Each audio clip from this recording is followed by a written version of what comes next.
Hello friends, my name is Anish Kumar and welcome to Pep Coding. And I'm again here with a new video of a Python series.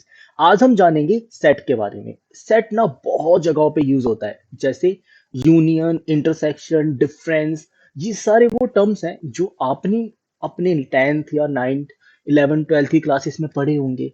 तो आज हम उन्हीं operations के बारे में जानेंगे। तो जो लोग आपसे सवाल पूछा करते हैं ना कि मैथ्स के अंदर ये जो ऑपरेशंस होते हैं कहाँ यूज होते हैं, प्रोग्रामिंग की दुनिया में यूज होते हैं सारे ऑपरेशंस। एंड इनसे बहुत बड़े बड़े काम करे जाते हैं।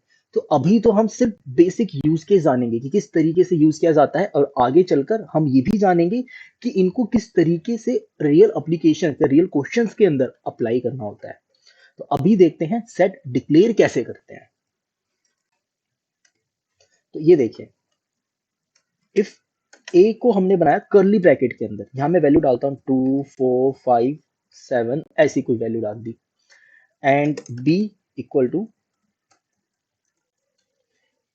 1 5 2 7 9 10।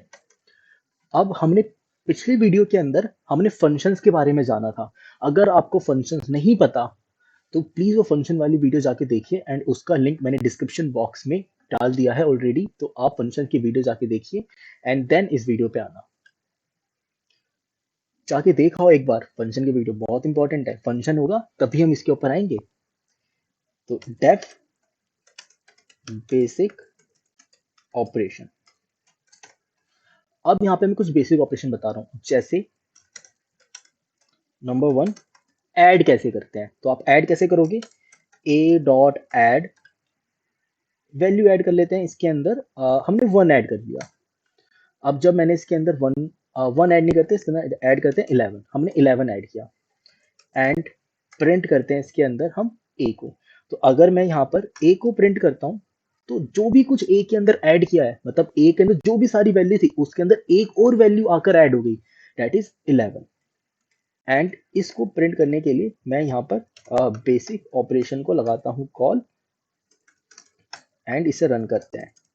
Python L005 set. एंड मेरे इस सेट के अंदर अगर आप देख रहे हो तो 2 4 6 7 पहले वैल्यू पड़ी थी, एंड नाउ इसके अंदर वैल्यूज है 2 4 6 7 11। ओके, अब चलते हैं आगे। मैं इसके अंदर ऐड कर चुका हूं। अब ऐड करने के बाद और कौन से ऑपरेशन होते हैं, मुझे रिमूव करना पड़ सकता है डेटा को, तो रिमूव करके देखते हैं। इसके लिए ना एक टर्म होता है डिस्कार्ड। डिस्कार्ड और रिमूव, ये दोनों ही टर्म्स यहाँ पर अवेलेबल है। ये करते क्या है ये देखते हैं। जैसे मुझे इसमें से डिस्कार्ड करना था 11 को, एंड देन मुझे प्रिंट करना था ए को। तो अगर मैंने इसमें डिस्कार्ड करा 11 को तो 11 डिस्कार्ड हो गया। एंड अगर मैं इसमें से 111 डिस्कार्ड करता, मैं कोई ऐसी वैल्यू डिस्कार्ड करता जो इसके अंदर प्रेजेंट ही नहीं है, तो क्या होता, तो ये एक्सेप्शन थ्रो कर सकता था। इसके एक्सेप्शन थ्रो करने के चांसेस थे। यानी कि मैं डिस्कार्ड एक ऐसी वैल्यू कर रहा हूँ जो इसके अंदर प्रेजेंट ही नहीं है। आइडियली इसको एक्सेप्शन थ्रो करना चाहिए, पर डिस्कार्ड क्या करता है, कोई एक्सेप्शन थ्रो नहीं करता। अगर आप इसको प्रिंट करोगे ये प्रोग्राम को चला देगा। यानी कि अगर डिस्कार्ड आप कोई ऐसी वैल्यू करो जो आपके सेट में प्रेजेंट ही नहीं है, ये कुछ कुछ भी टास्क परफॉर्म नहीं करता, कुछ भी नहीं करता, जैसा सेट था वैसा ही रहने देता है। जबकि रिमूव ठीक इसका उल्टा करता है। कोई एरर नहीं आता, नो एरर्स। पर अगर मैं कोई ऐसा टास्क परफॉर्म करूं जिसके अंदर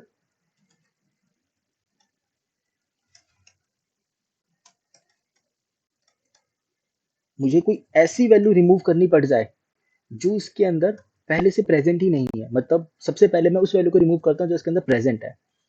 तो प्रेजेंट के लिए हम रिमूव करते हैं इसमें 2 को। अगर मैंने इसमें से 2 को रिमूव करा तो ये चलेगा प्रोग्राम, यानी कि ये प्रोग्राम हमारा चलना चाहिए। इसको पहले कर लेते हैं कमेंट, एंड इसको भी कर लेते हैं कमेंट। मेरा प्रोग्राम चल रहा है, 2 इसमें से रिमूव हो गया। बट अगर मैं इसमें से कोई ऐसी वैल्यू रिमूव कर दूं जो इसके अंदर पहले से प्रेजेंट नहीं है, तो क्या होगा, ये मुझे एरर थ्रो कर सकता है। यानी कि इसके एरर थ्रो करने के चांसेस हैं। विल थ्रो एरर, तो ये एक एरर थ्रो करेगा। एरर किस टाइप का होगा अभी देखते हैं। Discard and add. अब मैं अगर इसमें से कोई ऐसी वैल्यू रिमूव करूं जो इसके अंदर पहले से प्रेजेंट नहीं है, तो remove will throw error. Discard use कर रखा है, इसको हम करते हैं रिमूव, एंड इसको भी हम करते हैं रिमूव। ये देखिए, तो डिस्कार्ड हुआ एंड 111 के ऊपर एरर थ्रो कर दिया कि ये जो वैल्यू लाइन नंबर 21 के ऊपर, ये देखो इसने लिखा है file LG05 set line number 29 29 मतलब इस लाइन की बात कर रहा है, इस लाइन के ऊपर एरर आया। इस लाइन के अंदर कहाँ एरर आया? Line number 22। एरर को पढ़ना भी बहुत जरूरी होता है। अगर आपको एरर पढ़ना आता है तो आप बहुत फास्ट, बहुत औरों से बहुत फास्ट ज्यादा आप डीबग कर पाओगे चीजों को। तो लाइन नंबर 29 के ऊपर एरर है, यानी कि इस ऑपरेशन में एरर है, इस फंक्शन के अंदर, इसके अंदर लाइन नंबर 22 के ऊपर एरर है। क्या एरर है? ए डॉट रिमूव 111। जबकि एरर क्या है? की एरर 111 प्रेजेंट ही नहीं है। तो रिमूव एरर थ्रो करता है। हमने कौन कौन से फंक्शन जाने? ऐड जान लिया, रिमूव जान लिया, डिस्कार्ड। रिमूव और डिस्कार्ड में एक क्विक डिफरेंस देख लेते हैं। रिमूव अगर एलिमेंट प्रेजेंट है तो रिमूव कर देगा, डिस्कार्ड अगर एलिमेंट प्रेजेंट है तो डिस्कार्ड कर देगा। रिमूव अगर एलिमेंट प्रेजेंट नहीं है एरर थ्रो करेगा, डिस्कार्ड कुछ भी नहीं करेगा। दोनों के अपने फायदे हैं, दोनों के अपने यूज केस हैं। अब आप सोच रहे होंगे हम इनको यूज कहाँ करेंगे? Let me think. अगर कोई ऐसा सिनेरियो आ गया कि आपको कोई चीज रिमूव करनी है, पर आप एरर भी देखना चाहते हो कि अगर एरर आएगा, अगर ये पर्टिकुलर एरर आता है तो आप कुछ certain set of task perform करोगे, तो वो एरर आने के बाद ही तो टास्क परफॉर्म होगा। इसलिए एरर का थ्रो होना भी कभी कभार जरूरी होता है। पर कभी कभार अगर मान लो आपने कोई टास्क परफॉर्म किया और एरर आया ही नहीं, तो आप सोचोगे तो गलती ही नहीं है मेरे प्रोग्राम के अंदर। जबकि मेरे प्रोग्राम में गलती ही नहीं है, तो आपको फ्यूचर के आने वाले जो फ्यूचर में जो भी बग आ सकता था वो कभी बग मिलेगा ही नहीं। इसलिए एरर का थ्रो होना जरूरी होता है कई बार। इसलिए एरर थ्रो कर रहा है तो अच्छी बात है, हम उस एरर को कैच करके हम उसके अंदर ऑपरेशंस कुछ परफॉर्म कर सकते हैं। जैसे ट्राई कैच आगे जाके हम पढ़ेंगे, अभी के लिए नहीं, पर आगे जाके हम इसको जरूर देखेंगे कि एरर हमारे प्रोग्राम के अंदर कैसे हमें हेल्प करते हैं। तो अभी के लिए हम चलते। अच्छा, अभी तो सेट के हमने बेसिक ऑपरेशन देख लिए। एक ऑपरेशन और होता है इसके अंदर, एक अपडेट नाम का ऑपरेशन होता है। अपडेट नाम का ऑपरेशन वो क्या करता है? मैंने एक वेरिएबल बनाया सी, लिस्ट बनाई एक 2, लिस्ट बनाते हैं 2, 11 एंड 3। जैसे मैंने इस लिस्ट में से क्या क्या रिमूव कर दिया था, मैंने इसमें से, अब इसमें से 4, 6, 7 बचा है, तो मैं इसके अंदर क्या वैल्यू ऐड करता हूँ? मैं इसमें वैल्यू ऐड करता हूँ 2, 3, 11, एक 4 भी ऐड करता हूँ। अब हम यहाँ पे क्या करने वाले हैं? A dot update C. मैं इसमें सी को अपडेट कर रहा हूँ। ये अपडेट फंक्शन जो है ना, ये क्या करता है? ये करता है यूनियन। अभी यूनियन के बारे में जानेंगे। Update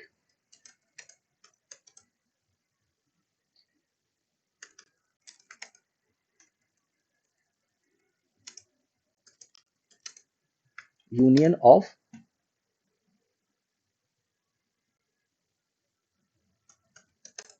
set with list. तो सेट का मतलब यूनियन, सेट विद लिस्ट मतलब कोई भी लिस्ट हो उसके साथ यूनियन कर देगा। अगर आप टपल पास करो, टपल के साथ यूनियन कर देगा। तो यूनियन परफॉर्म करता है, तो लिस्ट लिखना जरूरी नहीं होगा। तो यूनियन करता है सेट विथ अदर स्टोरेज, उसके साथ ही यूनियन परफॉर्म कर देता है। तो यूनियन का फायदा क्या होता है कि दूसरा स्ट्रक्चर है लिस्ट और टपल, उसका यूनियन परफॉर्म कर देगा। तो यहाँ पे देखते हैं ये किस तरीके से यूनियन परफॉर्म करता है। तो अगर आपने ए डॉट अपडेट सी करा एंड अगर आप यहाँ पर प्रिंट करते हो ए को, तो ये क्या करेगा? यूनियन परफॉर्म करेगा। तो हम इसमें से इन दो लाइन को कमेंट कर देते हैं ताकि एरर ना आए। अब देखो इसके अंदर फोर दो बार नहीं डला। अगर कोई चीज एक बार प्रेजेंट होती है ना, वो सिर्फ अगर प्रेजेंट है पहले से तो वो चीज एक ही बार रहेगी, दो बार नहीं डल जाएगी। तो ये क्या करता है? यूनियन करता है। अब यूनियन ऑपरेशन के बारे में जानते हैं, तो हम एक एक करके सारे ऑपरेशन देखते हैं। सबसे पहले हम देखेंगे डेफ यूनियन क्या होता है, यूनियन ऑपरेशन कैसे करते हैं। फिर हम जानेंगे इसके अंदर इंटरसेक्शन ऑपरेशन कैसे परफॉर्म करते हैं, डिफरेंस ऑपरेशन कैसे परफॉर्म करते हैं। हर एक ऑपरेशन बारे में जानेंगे। फिर हम जानेंगे इसके अंदर इंटरसेक्शन ऑपरेशन कैसे परफॉर्म करते हैं। फिर हम जानेंगे डिफरेंस ऑपरेशन कैसे परफॉर्म करते हैं। फिर हम एक ऑपरेशन और देखेंगे, दैट इज डिफरेंस के बाद एक होता है सिमेट्रिक डिफरेंस। तो ये क्या होता है इसके बारे में जानेंगे। तो सिमेट्रिक डिफरेंस ऑपरेशन। अब एक एक करके ये सारे टर्म्स क्लियर करते हैं। तो मान लो जैसे सेट थ्योरी पे ही चलते हैं। मैंने एक सेट बनाया एंड एक और सेट बनाया, मुझे इसको करना था यूनियन। तो अगर मैं इसको यूनियन करना चाहता हूँ तो मतलब ये पूरा सेट चाहिए मेरे को। इसको लिखेंगे कैसे हम? अगर ये ए है और ये बी है तो इनका यूनियन कैसे करेंगे? यूनियन करने के लिए बहुत सिंपल, आप ए कॉमा बी पास करो। ए कॉमा बी तो हमें पहले से ही मिला हुआ है। आप इसके अंदर जैसे कि मैंने यहाँ पे ए कॉमा बी पहले से ही पास कर रखा है, पर मुझे यहाँ पे इसको पास करना चाहिए, तो ए कॉमा बी मैं इसमें पास करना चाहता हूँ एज एन आर्गूमेंट, एंड इसको नीचे डिक्लेयर कर लेते हैं इस जगह पर, एंड इसके अंदर ए कॉमा बी। अब मुझे इसका यूनियन करना है, then C equal to A dot union B, then print सी।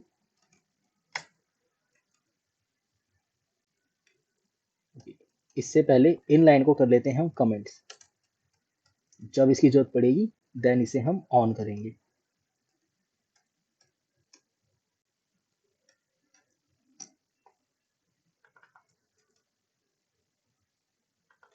इनको भी कर लेते हैं कमेंट। अब इसे करा हमने ऑन एंड इसमें पास करा ए कॉमा बी। इन्होंने दोनों सेट का यूनियन कर दिया। अगर आप सेट देखो हमारे पास सेट कौन कौन से थे, 2 4 6 7। इसके अंदर इसने सब कुछ कॉमन कर दिया। मेरे पास 1 2 दोनों प्रेजेंट है, 1 2 4 प्रेजेंट है, 6 भी प्रेजेंट है, 7 भी प्रेजेंट है। इसमें 1 प्रेजेंट है, 5 प्रेजेंट है, 2 प्रेजेंट है, 7 है, 9 है, 10 है। तो इसने सब दोनों सेट को यूनियन करके हमें आंसर दे दिया। यूनियन करने का क्या सिर्फ यही एक तरीका है? नहीं, यूनियन करने का सिर्फ ये एक तरीका नहीं है। यूनियन करने के लिए आप कुछ ऑपरेशन है, आप डेट देखो, पाइथन थोड़ी इंग्लिश टाइप की लैंग्वेज आती है, इसलिए आप ना यूनियन लिख दोगे यूनियन कर देगा, पर इसका एक कीवर्ड भी होता है, आप वो भी इस्तेमाल कर सकते हो। वो है हमारे पास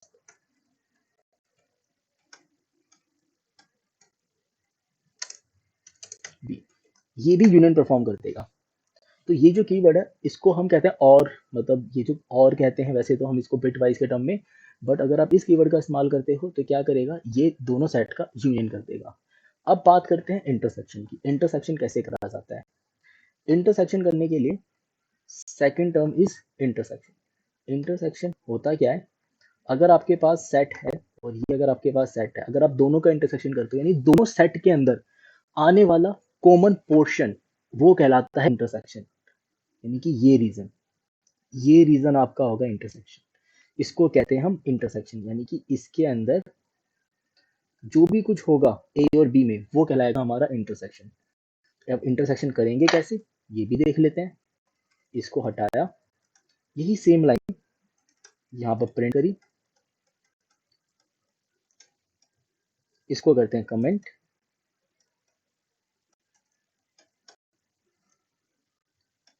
इसको किया ऑन। इंटरसेक्शन के लिए सिंपल इंटरसेक्शन लिख दीजिए, इंटरसेक्शन हो जाएगा। तो ए डॉट इंटरसेक्शन, इससे क्या होगा, इंटरसेक्शन परफॉर्म हो जाएगा। इसके अंदर ए एंड बी पास कर देते हैं एंड इसको लगाते हैं कॉल, और इसको करा हमने कमेंट, इसमें पास करा ए कॉमा बी। तो जरा कुछ देखते हैं हमारा एक्सपेक्टेड आउटपुट क्या होना चाहिए। इसके अंदर कॉमन पोर्शन क्या है? 2 is common, 7 is common, and बस 2 7 इसके अंदर कॉमन है। तो यहाँ पर 2 7 मेरा एक्सपेक्टेड आंसर होना चाहिए, एंड 2 7 ही आ रहा है आंसर में। तो ये क्या करता है, चीज को, सिर्फ कॉमन चीज को ही निकाल कर लेकर आता है। अब इसको लिखने का एक और कीवर्ड, एक तरीका और होता है। हम कैसे लिख सकते हैं ये? हम ऐसे भी लिख सकते हैं, ए एंड बी, ये क्या करेगा, इंटरसेक्शन कर देगा। तो इसको लिखने का ये भी एक तरीका है, ये भी सेम आंसर लेकर आता है। अब बात करते हैं हम डिफरेंस की। तो यूनियन हमने जान लिया, इंटरसेक्शन हमने जान लिया, अब डिफरेंस क्या होता है तो इसको देखते हैं। डिफरेंस होता है अगर आपके पास कोई सेट है, ये दूसरा सेट है, that is A and B.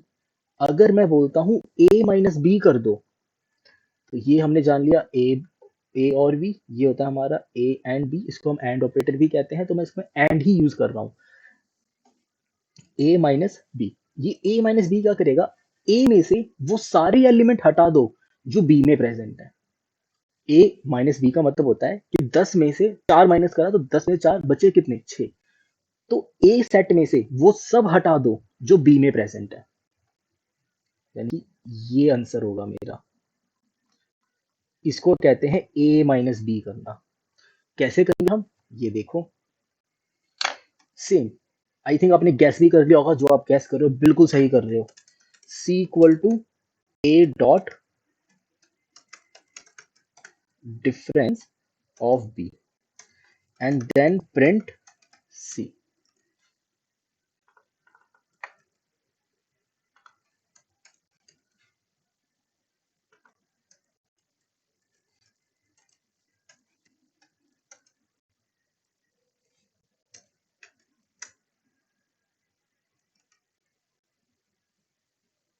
Okay, तो हमारा एक्सपेक्टेड आंसर क्या आना चाहिए था, 4 6। देखो 2 एंड 7 आर कॉमन, तो 2 एंड 7 को इसने हटा दिया। जैसे कि अगर मैं डिफरेंस निकालता बी डिफरेंस ए, तो आंसर क्या आता, पूरा सेट प्रिंट होता, बस 2 7 प्रिंट नहीं होता। मतलब बी में जो भी कुछ है सब प्रिंट होगा 2 7 को छोड़ के।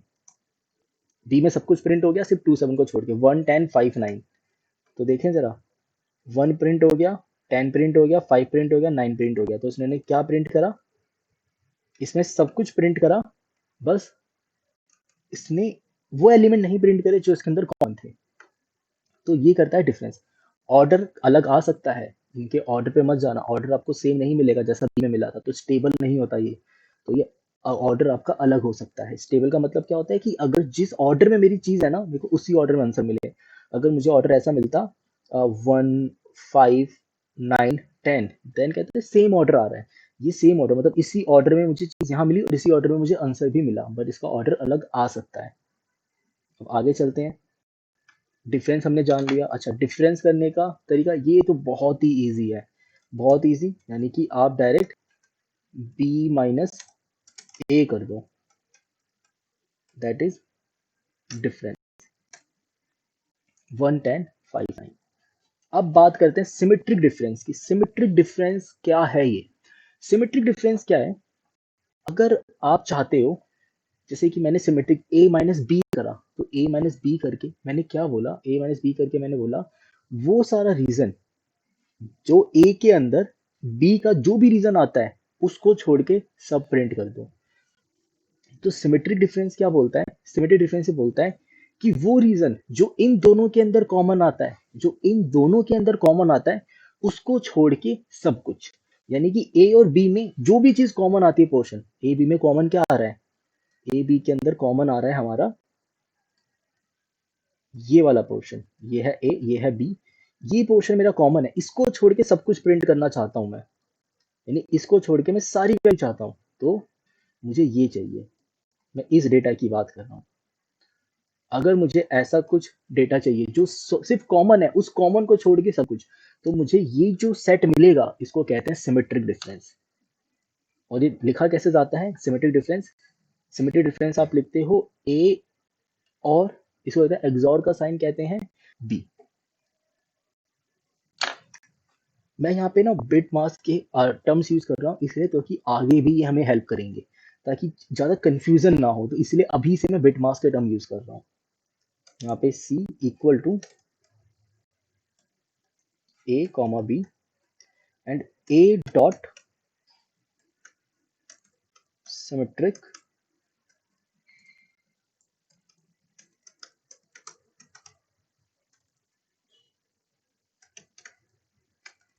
Difference b and then print c। Then इसको प्रिंट करके देखते हैं।